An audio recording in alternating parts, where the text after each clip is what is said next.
కలికాలం అంటే ఇదేనేమో. ధర్మం 4 పాదాల నుంచి ఒక్క పాదం కాదు కుంటుతుంది అంటారు, ఇప్పుడు దేకుతున్నది అంటారేమో.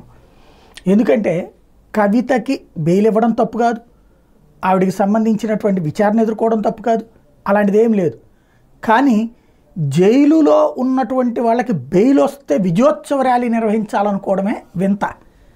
అది కూడా ప్రచారం చేసుకోవడం కూడా ఎలాంటి ప్రచారం చేస్తున్నారు? ఆవిడ నిర్దోషిగా బయటకు వస్తుంది, ఏది పోరాడి సాధించింది. ఏం సాధించింది? ఇంకా ఆవిడేమీ కోర్టులో నిరపరాధిగా తేలలేదు. ఓ మహిళ కాబట్టి అని చెప్పి బెయిల్ ఇచ్చారు. అది కూడా ఇన్ని రోజుల పాటు జైల్లో ఉంది కదా, కేసు దర్యాప్తు కూడా పూర్తయిపోయింది కదా, ఛార్జ్షీట్ కూడా వేసేశారు కదా అని చెప్పి ఇచ్చారు.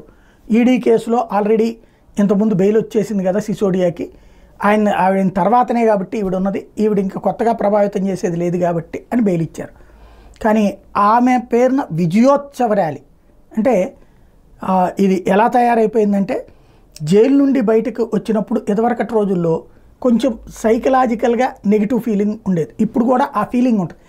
ఆ ఫీలింగ్ పోగొట్టడానికి నీకేంటి అనేటటువంటి కాన్సెప్ట్. చివరికి అనంతబాబుకి మర్డర్ చేసి వచ్చినోడికి కూడా భారీ ర్యాలీలు చేయాలి, దాంతో పోల్చుకుంటే కవితది 1000 రెట్లు బెటర్ అనుకుంటా.